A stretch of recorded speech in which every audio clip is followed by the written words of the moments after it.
2005 से गुड़गांव बिना माँ बाप का है। क्या इंडस्ट्रीज यहाँ से चली जाएंगी, पलायन हो जाएगा? जो रिसोर्सेज चाहिए वो नहीं मिल रहा है और उसका एंड रिजल्ट ये जरूरी है कि कुछ एक कंपनियां जरूर माइग्रेट कर रही हैं।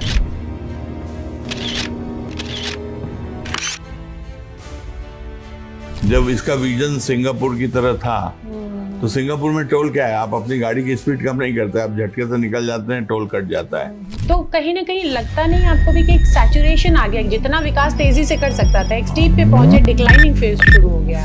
मेट्रो जो 2004-05 में आके जहाँ रुक गई वहीं तक रुक, लेकिन अब वो आगे बढ़ रही है कागजों पे सर। हाँ, कागजों पे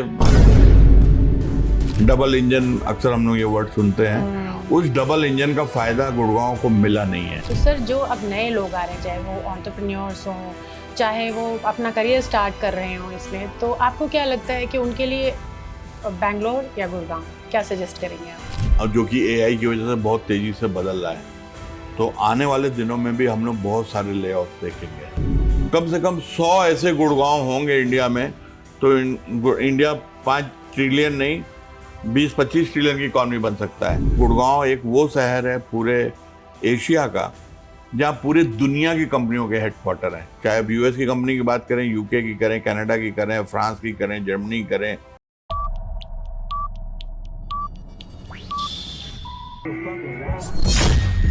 गुरुग्राम को साइबर सिटी और मिलेनियम सिटी का तमगा दिलवाने वाली इंडस्ट्री, आईटी इंडस्ट्री, जिसकी वजह से गुरुग्राम को आईटी हब भी कहा जाता है, क्या उसका अस्तित्व खतरे में है? क्या गुरुग्राम की जो सिविक इश्यूज हैं, जैसे ट्रैफिक जाम हो गया, वाटर लॉगिंग हो गई, सैनिटेशन जैसी समस्याएं, इस शहर का तमगा छीनने को तैयार हैं? क्या इंडस्ट्रीज यहाँ से चली जाएंगी? इस बारे में हम बात कर रहे हैं आईटी एक्सपर्ट प्रदीप यादव जी से। नमस्कार सर। नमस्कार।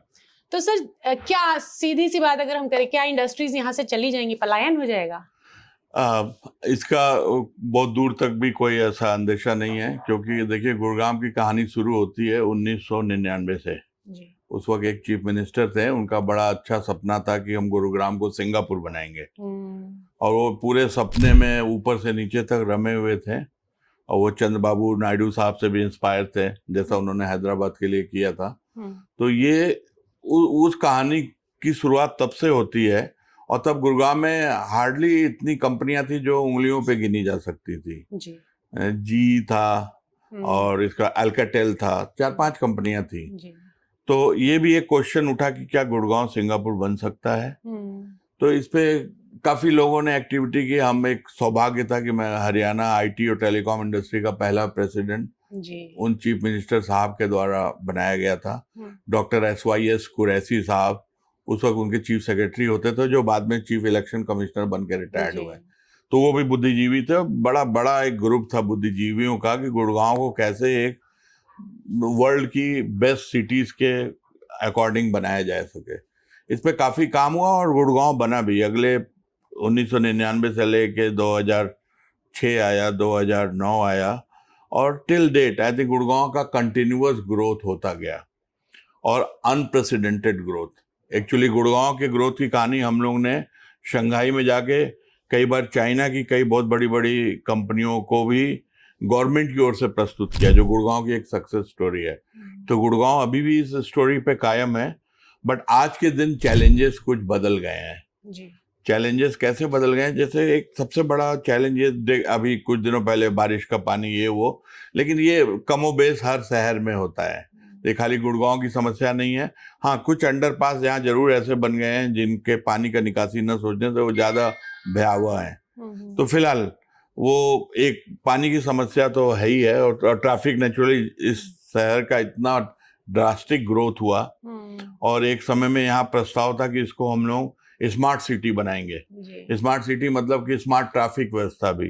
अनफॉर्चुनेटली वो सब ब्लूप्रिंट पे ही रह गया, इस पे काम होना जरूरी है। प्लानिंग की कमी है। प्लानिंग थी, बिल्कुल। इसकी प्लानिंग 2009 में हुई थी स्मार्ट सिटी की, और ये था कि हर चौराहा स्मार्ट चौराहा होगा, सिंक्रोनाइज लाइट होंगे, तो एटलीस्ट एक जगह आप अगर कहीं वेट करते हैं सिग्नल पे तो आप तेजी से आगे निकलते चले जाएंगे।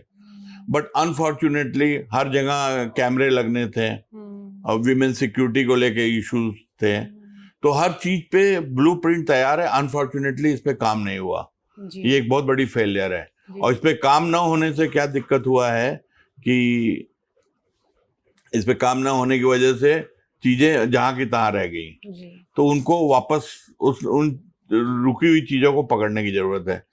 सैनिटेशन की बात आप करती हैं, सैनिटेशन में भी यहाँ बहुत सारी अच्छी अच्छी शुरुआत की गई, लेकिन जहाँ इतनी बड़ी जनसंख्या रहती है, गुड़गांव हाईली डेंसली पॉपुलेटेड शहर है। जब आप कई बार लोग इसका कंपेयर फरीदाबाद, नोएडा, ग्रेटर नोएडा से करते हैं तो शायद वो भूल जाते हैं कि यहाँ पॉपुलेशन डेंसिटी हाईएस्ट है, यहाँ कंपनियों की डेंसिटी हाईएस्ट है, 4 से 8 गुना ज्यादा, चाहे वो नोएडा हो, चाहे फरीदाबाद हो, चाहे गाजियाबाद हो, साहिबाबाद हो।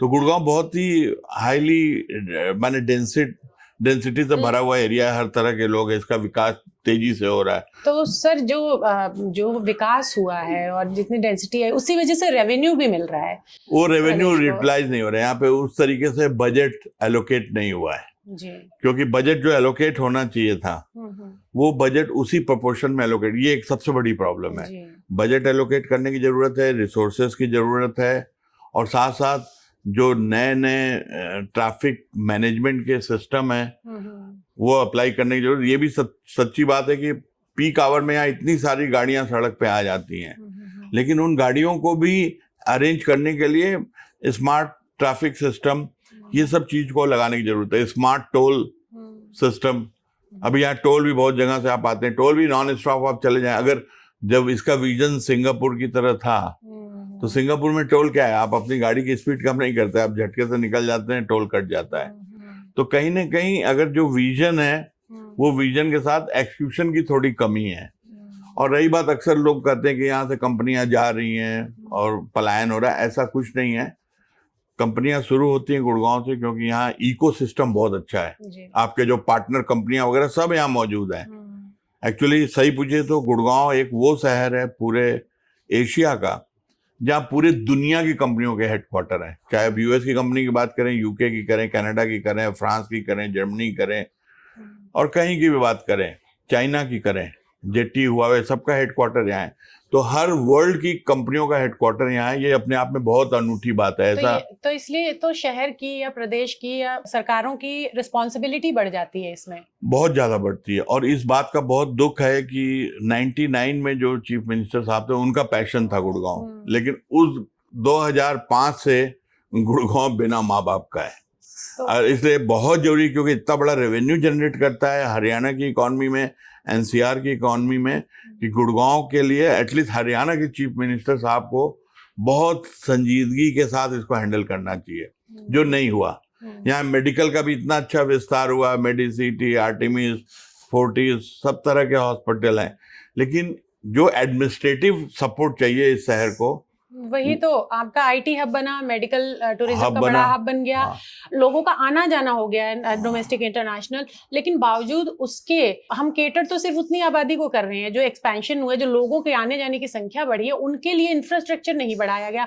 अब मेडिकल के बाद अब जो टूरिज्म को बढ़ावा देने के लिए इतनी चीजें बन रही हैं, उसमें भी लोग आएंगे बाहर से। आपकी अभी भी स्थिति इतनी बदहाल है कि यहाँ के जो बेसिक लोग जो रहते हैं उनको बेसिक इंफ्रास्ट्रक्चर में उस तरह का नहीं मिलता है, कि गंदगी है, वाटर लॉगिंग है, जैम है, तो उसको कैसे संभालेंगे? नहीं, उसको जब तक उसको एडमिनिस्ट्रेटिव फोकस नहीं मिलेगा, ये एक पूरी प्रॉब्लम एडमिनिस्ट्रेटिव फोकस की है। और ये सत्य है कि इसकी वजह से एंड रिजल्ट ये है कि हम चीजों को सही रूप में नहीं देख रहे हैं होता हुआ। हम देख रहे हैं गंदगी है, परेशानी है। एक समय था यहाँ इन चीजों के लिए एक अच्छा एक्सपीरियंस फील करने के लिए कई बार ऊंचे ऊंचे मिट्टी के पहाड़ बना के ग्रास लैंड बनाए गए कि एस्थेटिक्स अच्छा लगे, कि इंटरनेशनल क्लाइंट आए तो उसको इतना बढ़िया लगे। बट आज की डेट में बेसिक चीजें मिसिंग हैं, और उसका मिसिंग का वजह यह है कि इसमें एक एडमिनिस्ट्रेटिव जवाबदेही की कमी है। और एडमिनिस्ट्रेशन को भी हम ब्लेम नहीं करेंगे, उस एडमिनिस्ट्रेशन को भी जो रिसोर्सेज चाहिए वो नहीं मिल रहा है। और उसका एंड रिजल्ट ये जरूरी है कि कुछ एक कंपनियां जरूर माइग्रेट कर रही हैं। हालांकि इसका एक वजह यहाँ का इंफ्रास्ट्रक्चर का कॉस्ट भी है। यहाँ rental cost as compared to पूरे एनसीआर में सबसे हाईएस्ट है, तो वो भी एक वजह है। बट इंफ्रास्ट्रक्चर यहाँ अच्छा है, इसमें कोई डाउट नहीं है। लेकिन इसके बावजूद यहाँ जो बेसिक रिक्वायरमेंट है वो फुलफिल नहीं हो रहा है। और जो ये इतना बड़ा मेट्रो सिटी अपने आप में बन गया है गुड़गांव, अकेले जीएमडीए की स्थापना हुई लेकिन साथ साथ रिसोर्स एलोकेशन की बहुत सख्त जरूरत है, जवाबदेही तय करने की जरूरत है। और गुड़गांव में भी पूरा गुड़गांव अब एक लेके नहीं चल, गुड़गांव के भी अलग अलग सेक्टर हैं, अलग अलग चीजें हैं। तो एक जो हायरार्की बनाना चाहिए एडमिनिस्ट्रेशन में, शायद उसकी भी एक कमी है। इससे जवाबदेही नहीं तय हो पाती है, तो वो एक परेशानी है। आपने कहा कि 2005 के बाद उसका कोई माई बाप नहीं रहा, इंडस्ट्री को संभालने वाला कोई नहीं रहा। तो कहीं ना कहीं लगता नहीं आपको भी कि एक सैचुरेशन आ गया, जितना विकास तेजी से कर सकता था एक स्टीप पे पहुंचे, डिक्लाइनिंग फेज शुरू हो गया है? डिक्लाइनिंग हम तब कहते, जैसे हमने कहा ना कि स्मार्ट सिटी गुड़गांव का एक विजन था जो 2007-8 में एकदम ब्लूप्रिंट बन गया था, उसको इम्प्लीमेंट होना था। उसके लिए बजट चाहिए था, उसके लिए इच्छा शक्ति जो बोलते हैं, इच्छा शक्ति, वो नहीं आया। वो नहीं आने से उधर जो भी चीफ मिनिस्टर थे उनको ये नहीं लगा कि ये एक ऐसा प्लेटफॉर्म हो सकता है जिसको हम पूरी दुनिया में दिखा सकते हैं, पूरे इंडिया में रिप्लिकेट कर सकते हैं। वो देखिए उसी का एक नतीजा था कि मेट्रो जो 2004-5 में आके जहां रुक गई वहीं तक रुक गई, लेकिन अब वो आगे बढ़ रही है कागजों पे सर। हाँ, कागजों पे, बट हम तो देखते हैं डीपीआर रिपोर्ट वगैरह भी डेफिनेटली बढ़ी। तो ये क्यों रुक गई? ऐसे ही गुड़गांव का भी जो एक पीक आया 2005-6 के बाद एकदम फ्रोजन हो गया, फिर वो अपनी शक्ति से खुद आगे बढ़ रहा था। हम इंडस्ट्री के खुद एक फाउंडर मेंबर रहे हैं, प्रेसिडेंट रहे हैं एसोसिएशन के। हमने देखा है कि हम लोग जो अपनी ताकत से जो बढ़ गए तो बढ़ गए, लेकिन कहीं न कहीं एक पॉलिटिकल विल पावर भी बहुत सख्त जरूरी है, जो कि कहीं ना कहीं हमें ग्रेटर नोएडा में ये सब में नजर आती है। मैं यही कह रही थी कि इस आपके विकल्प के तौर पर अब नोएडा इतना अच्छा डेवलप हुआ, इतनी अच्छी प्लान सिटी है, प्लस जो सबसे बड़ा एक था यहाँ पे फायदा कि एयरपोर्ट पास वो भी अब वहाँ आ गया, वो फंक्शनल हो जाएगा। उसके बाद मैंने कभी सुना है कि काफी सारी गारमेंट इंडस्ट्रीज जो है वहाँ माइग्रेट कर रही है जी। तो वो मैं वही जानना चाह रही थी कि क्या IT के क्षेत्र में भी इस तरह से कुछ होना शुरू हुआ है? ऐसा है कि एक 2-3 फायदे गुड़गांव के हमेशा से रहे हैं, जो कि गुड़गांव को बोलते हैं ना वन अपार्ट करते हैं, 1+ बनाते हैं। एक यहाँ का लॉ एंड ऑर्डर अच्छा रहा भगवत कृपा से, और यहाँ के लोगों की एडमिनिस्ट्रेशन की वजह से लॉ एंड ऑर्डर में डेफिनेटली नंबर 1 है। पावर सप्लाई यहाँ अच्छी है, प्रॉब्लम नहीं है। तो यहाँ किसी तरह का वो उस तरह का इंडस्ट्री के पॉइंट ऑफ व्यू से यहाँ सभी चीजें हैं। यहाँ इकोसिस्टम है, लाइक ये बोलता है कि अगर हम कोई कंपनी खोलते हैं तो कुछ हमारे सप्लायर होंगे, कुछ हमारे क्लाइंट होंगे। तो यहाँ सप्लायर और क्लाइंट दोनों मिल जाएंगे आपको कहीं दूर नहीं जाना होगा। तो यहाँ पे वो इकोसिस्टम पूरा सही है, लेकिन यहाँ पे जो प्रॉब्लम यही हो रही है कि इसको नेक्स्ट लेवल पे कैसे ले जाए, क्योंकि गुड़गांव में आपने सही वर्ड यूज किया, एक सैचुरेशन पे आके गुड़गांव बस रुका हुआ है, बस वर्टिकल हॉरिजॉन्टल फैल रहा है, वर्टिकल नहीं फैल रहा है। लेकिन उस वर्टिकल फैलाने के लिए गवर्नमेंट का जब तक हाथ नहीं लगेगा वो नहीं होगा। और ये इतना बढ़िया लोग 100 स्मार्ट सिटी बनाएंगे और कई बन भी रहे हैं, लेकिन हमको लगता है ये है कि सबसे अच्छा स्मार्ट सिटी गुड़गांव खुद एक उदाहरण बन सकता है, और उसके लिए कोशिश करनी चाहिए सरकार को, क्योंकि ये एक बहुत बड़ा रोल मॉडल है।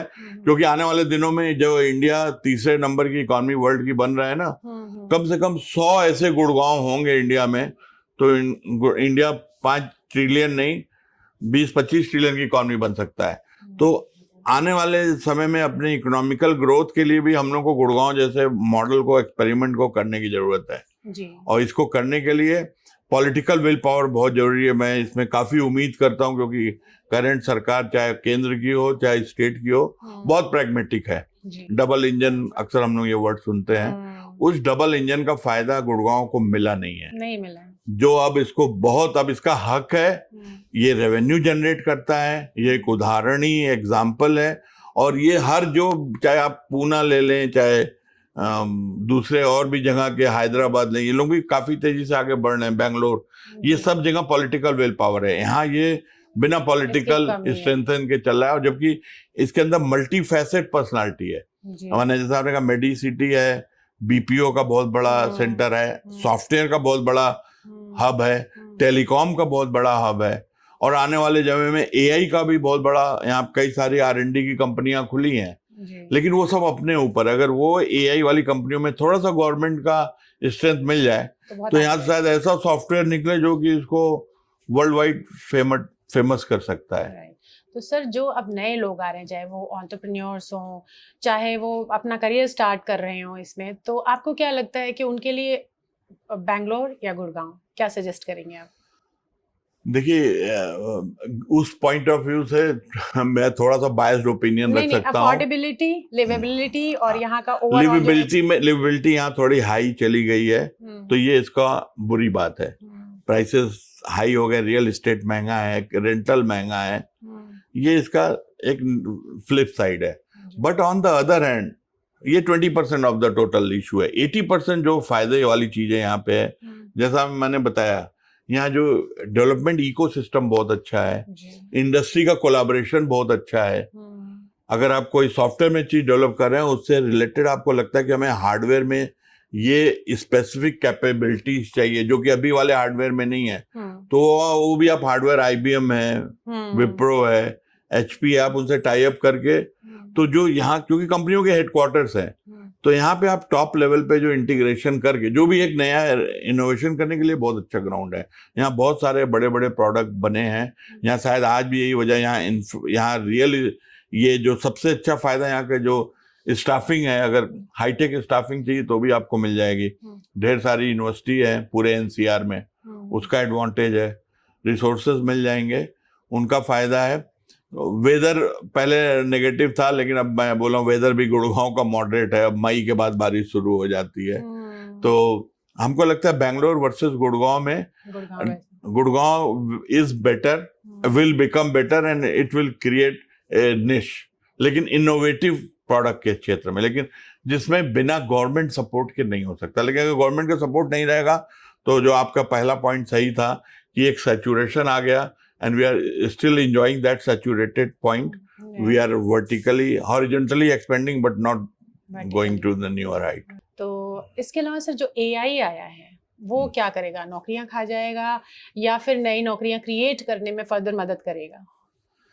एक्चुअली AI के लिए जो क्वेश्चन आज पूछा जा रहा है, आज से 30 साल पहले, मैं तब US में कई साल 15-20 साल US में भी रहा हूँ, 70-80 के दशक में US में क्वेश्चन पूछा जाता था कि कंप्यूटर नाम की एक चीज आ रही है, ये नौकरियां खा जाएगी, बिकॉज ढेर सारे कंप्यूटेशन होंगे, तो वो, लेकिन शायद वो एक टूल था। जैसे एक कोई नया टूल आ जाए, और पहले आप मकान बन रहा है, एकाएक कोई टूल आ गया जिससे ब्लॉक वाला मकान बनने लग गया, क्विक बन सकता है, तो वो ये नहीं कि रोजगार खाएगा वो, क्योंकि रिक्वायरमेंट तो बहुत ज्यादा है। ऐसे ही टेक्निकल नीड हम लोगों की इनॉर्मस है। बहुत सारी कंपनियां इसलिए ग्रोथ रुक गई है कि वो टेक्निकली उससे ज्यादा कर ही नहीं पा रहे, तो उनका एक जो उनका कैपेसिटी है वो सैचुरेट हो गया। तो AI आपका कैपेसिटी एनहांसिंग टूल है।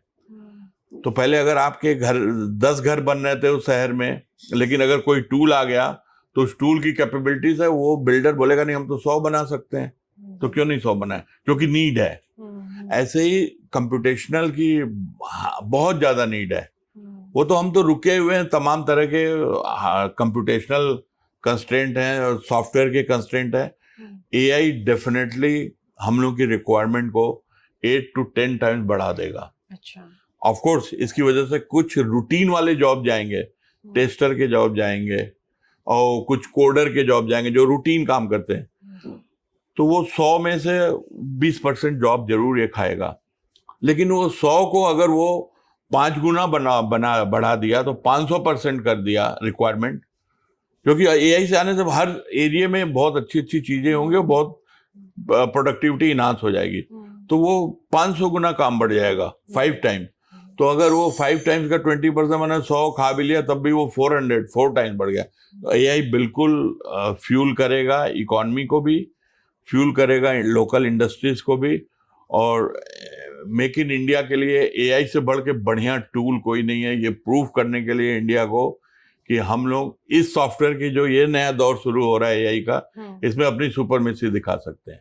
कि जो बेटिंग और गेमिंग एप्स जो कंपनीज थी, अभी जैसे एक कंपनी है ज़ूपी या कुछ और, दिल्ली NCR में ऐसी 25 कंपनीज हैं, वो अपने एम्प्लॉयज का ले ऑफ कर रही हैं, मतलब 150 एम्प्लॉय एक साथ निकल रहे हैं। कल परसों भी एक घटना गुड़गांव में भी ऐसी हुई, तो इसके बारे में आपका क्या कहना है? देखिए, ऐसा है कि जब भी एक सॉफ्टवेयर में पैराडाइम शिफ्ट होता है, या कोडिंग के टेक्निक बदलते हैं, टेक्नोलॉजी बदलती है, और जो कि एआई की वजह से बहुत तेजी से बदल रहा है। तो आने वाले दिनों में भी हम लोग बहुत सारे ले ऑफ देखेंगे। अभी आपको ये भी बताएं कि आपने तो एक पर्टिकुलर गेमिंग इंडस्ट्री की बात की। हाँ, क्योंकि वो बैन हुई है। हाँ, वो betting app। वो तो उसकी वजह से, हाँ, वो गवर्नमेंट वो की इसकी वजह से, रेगुलेशंस की वजह हाँ, से भी बिल्कुल, बंद हुई। बिल्कुल। लेकिन कुछ कंपनी जैसे टीसीएस, विप्रो, उन्होंने भी बहुत सारे लोगों को फायर किया, जी जी। बिकॉज वो उनके ढेर सारे कोडर थे, उनको लगा हम काफी कुछ एआई से कर सकते हैं। प्लस बहुत सारा उनका यूएस में टैरिफ वॉर जो छिड़ रहा है, और प्लस H1 वीसा में भी प्रॉब्लम आ रही है। तो पहले तो वो ढेर सारे लोगों को यहाँ रख के H1 ठप्पा मार के यूएस भेज सकते थे, वो उनके पास वो फ्रीडम नहीं है, तो नेचुरली उनका बेंच श्रिंक होगा। तो बहुत सारे कंपनियां जो है रिड्यूस वर्क स्टाफ कर रही हैं और आगे भी करेंगी। बट इससे ज्यादा इंपॉर्टेंट क्वेश्चन ये कि वो उतना दुखद नहीं है। जो हम लोग के एग्जिस्टिंग रिसोर्सेज हैं, उनका फ्यूचर की टेक्नोलॉजी के हिसाब से अलाइनमेंट होना, ये सबसे बड़ा जरूरी काम है। और इसी के साथ एक जुड़ा हुआ प्रश्न और भी है कि कई बार लोग बोलते हैं कि गुड़गांव में इतनी सारी कंपनियां आती हैं, मल्टीनेशनल से लेके पूरी दुनिया जहान की, यहाँ के लोकल रिसोर्सेज के लिए क्या कर रही हैं? भाई, लोकल हायरिंग भी, अनएम्प्लॉयड लोकल यूथ ना रहे, वो भी टेक्निकल अलाइनमेंट से जुड़ा हुआ क्वेश्चन है जी। तो ये सरकार से भी मेरा रिक्वेस्ट है, जैसे पहले यहाँ पे ये कंपनी थी जो गवर्नमेंट की, जो लोगों को ट्रेनिंग देती थी, टेक्निकल ट्रेनिंग देती थी, हार्ट्रॉन जैसे थी। हार्ट्रॉन बहुत सारी ट्रेनिंग वगैरह की कंपनियां, जब हमें याद है एक कॉल सेंटर और बीपीओ का दौर था, तो ढेर सारा उनको ट्रेनिंग दे रहे हैं। चंडीगढ़ में उनके बहुत, तो उनको भी अब अपने आप को नए टेक्नोलॉजी के दिशा में अलाइन होने की जरूरत है। और इसके लिए सबसे बड़ा रोल प्ले कर सकते हैं यहाँ के इंडस्ट्रियल बॉडी और इंडस्ट्री के लोग, बिकॉज उनको भी वो रिसोर्सेज आने वाले दिनों में चाहिए। इतने ढेर सारे एआई के बेसिक लेवल जाने हुए लोगों की आज जरूरत है, और कई कंपनियां ने अपना ऐड दिया, लेकिन रिसोर्सेज ही नहीं मिल रहे हैं। तो यहाँ कितने परसेंट मिल जाते हैं रिसोर्सेज सर? जैसे हरियाणा गवर्नमेंट ने 75% रिजर्वेशन की भी बात की थी यहाँ की नौकरियों में, तो क्या यहाँ हरियाणा में उतने रिसोर्सेज मिल जाते हैं आईटी कंपनीज को, या बाहर से? हरियाणा में मेरे ख्याल से हम लोग की जो भी इंडस्ट्री की रिक्वायरमेंट होती है, उसकी 15 से 18% से ज्यादा हम लोग हायर कर ही नहीं पाते हैं। और जब हम हाईटेक रिसोर्सेज की बात करें, जो स्पेसिफिक टेक्निकल एक्सपर्टीज वाले, तो 10 से 12%, उससे ज्यादा सब हम लोगों को बाहर के ही रिसोर्सेज मिलते हैं, और उसकी जरूरत है। वो हार्ट्रॉन को वापस वो कैप पहनना चाहिए, और उस कैप को पहन के उनको फिर से रीअलाइन करना चाहिए यूथ को, लोकल यूथ को भी, और जो बाहर के आके भी लोग यहाँ हैं। इस तरह की जब आप इंडस्ट्री खोलते हैं ना, तो उसका डबल फायदा होता है। एक तो आप अपने यूथ फोर्सेस को पूरा एम्प्लॉयमेंट दे सकने में काबिल बनाते हैं। सेकेंडली, जो कंपनियां इंडिया में कहीं भी खोल सकती हैं, उनको लगता है इस शहर में अगर हम खोलेंगे तो वो टाई अप मैं कर लूंगा, तो मैं ढेर सारे रिसोर्सेज वहां से मिल जाएंगे। आपको बहुत हीरो का एक हीरो माइंड करके कंपनी बहुत साल पहले ऐसे ही इसी तर्ज पे हम लोगों ने 2001 और 2 में खुलवाई थी, हार्ट्रॉन के तहत। अच्छा। यहाँ महाराणा प्रताप चौक पे। अच्छा। तो वो ढेर सारे कॉल सेंटर बीपीओ के लिए हम लोग हायर ही नहीं कर पा रहे थे, लेकिन वो इतने सारे रिसोर्सेज दिए कि वो एकाएक फिर दिक्कत नहीं हुई। फिर और बहुत सारी कंपनियां जो कहीं और भी थी, उन्होंने यहीं पे अपना एक्सपेंशन किया गुड़गांव में। तो गुड़गांव और एनसीआर, आज की डेट में गुड़गांव, नोएडा सब कनेक्टेड इकोनॉमी है। कंपनी का एक ब्रांच नोएडा होता है तो एक ब्रांच गुड़गांव होता है। तो हम लोग को ये कोशिश करनी चाहिए कि रिसोर्स के अंदर गुण भरना सबसे बड़ा काम है आज के इस दौर में, और वो बिना गवर्नमेंट के सहयोग के नहीं हो सकता।